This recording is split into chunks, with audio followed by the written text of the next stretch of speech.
Okay, Brock. So you've complained that that I don't deal with the issues you bring up. So let's deal with the issues of this video, this redone video of yours, where you've removed the embarrassing aspects of the original state of this same video.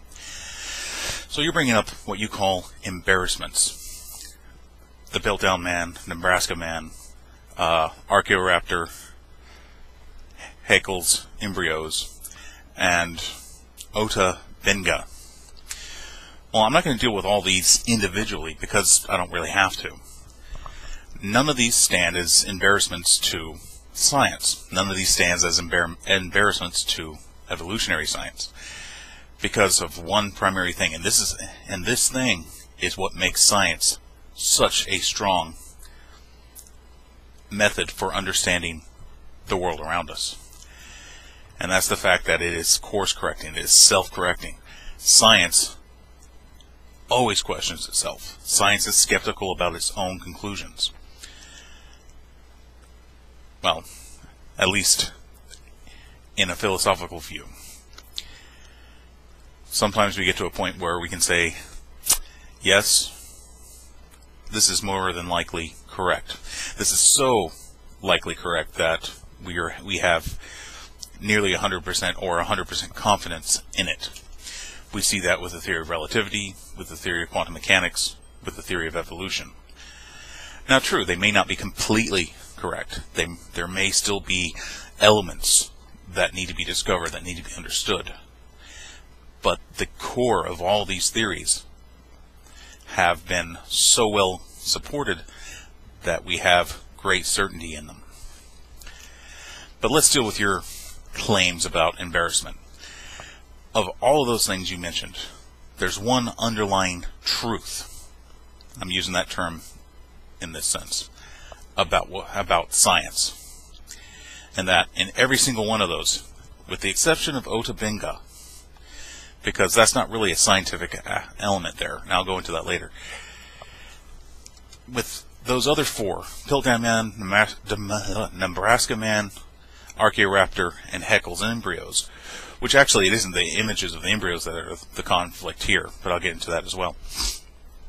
Science and further scientific inquiry falsified all of those.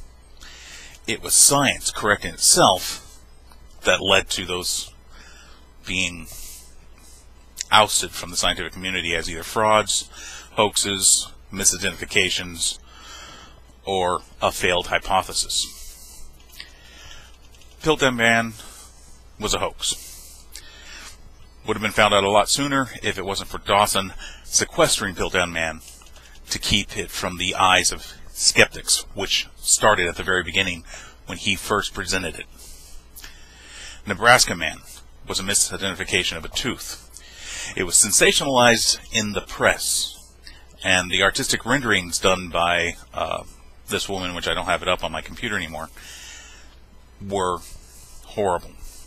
In fact, the person who misidentified the tooth as a hominid tooth, his name was Osborne, also came out and said specifically about these drawings, these artistic renderings, that they were fantastical, they were fantasy, and they were more than likely incorrect. And he later came out and said that no, it wasn't a hominid tooth, he had misidentified it. So he corrected himself. As for Haeckel's embryos, let's go with Archaeoraptor first. Archaeoraptor was a forgery out of China. Guess what? That was uncovered very early on because there were skeptics and they examined the fossils closely. So yes, it was a forgery, but it was uncovered almost immediately by science and scientists.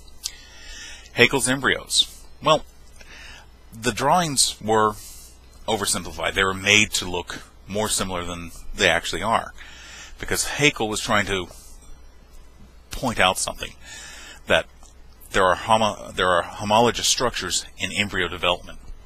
Now, this is based on the idea of ontology recapitulates phylogeny, which has been kicked out. That hypothesis has been falsified and thrown out the window. And any biology book that actually features Haeckel's embryos mentions that. Oh, and by the way, neither Piltdown Man nor Nebraska Man nor Archaeoraptor was ever featured in any biology texts, or were they ever featured in peer-reviewed journals as valid fossils. So we get back to Haeckel's embryos. We know now that ontology does not recapitulate phylogeny, but homologous structures in embryological development do exist. They exist not only in the physical structure of the embryo, for instance, pharyngeal pouches, which in fish become gills, and in terrestrial vertebrates become things like jaws and the hyoid bones and other elements of our anatomy. So we know that these things correlate. We know that not only do they correlate, they're directly linked. We also have the genetic evidence supporting this.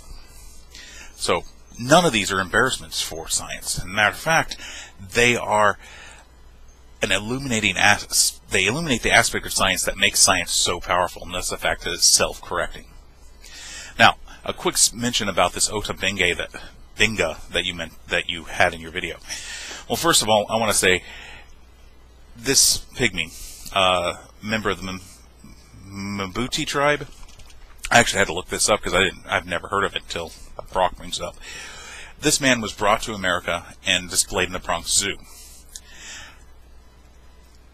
He was brought to America by a Christian missionary, Brock, to make money. So, in the end, that's not an embarrassment for science, that's an embarrassment for Christianity, because the missionary work was used simply to make money off of this guy. Sadly for Ota Benga, he was stuck here in America at the beginning of World War I. He couldn't return home when he wanted to after a lot of controversy occurred over him being in the zoo as a display item.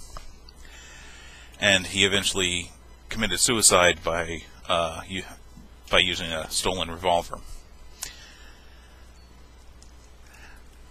So, Brock, those are your answers.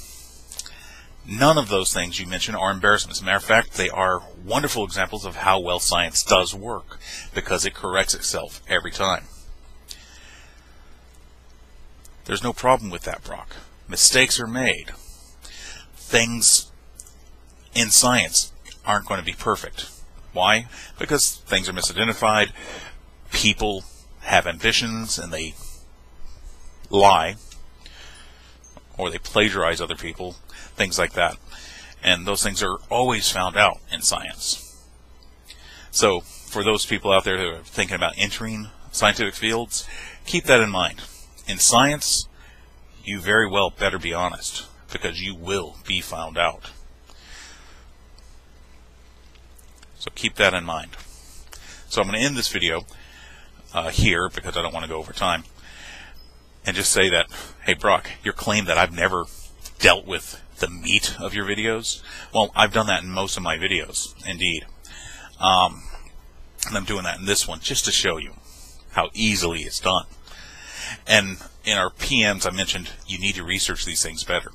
Brock, the conflicts between the creationist claims about Piltdown Man, Nebraska Man, Archaeoraptor, and all of those have been dealt with countless times in the same manner. They're old hack. They're old news. They've been totally covered. So, Brock, research these things. Actually look into them. Find out about them. Find out about the science if you wish to speak on it. So, there it is for you. And I do have a PM that I'll be sending out over the last one you sent me. But we'll keep that private because, you know, they are private messages. And we'll see where that type of communication leads us.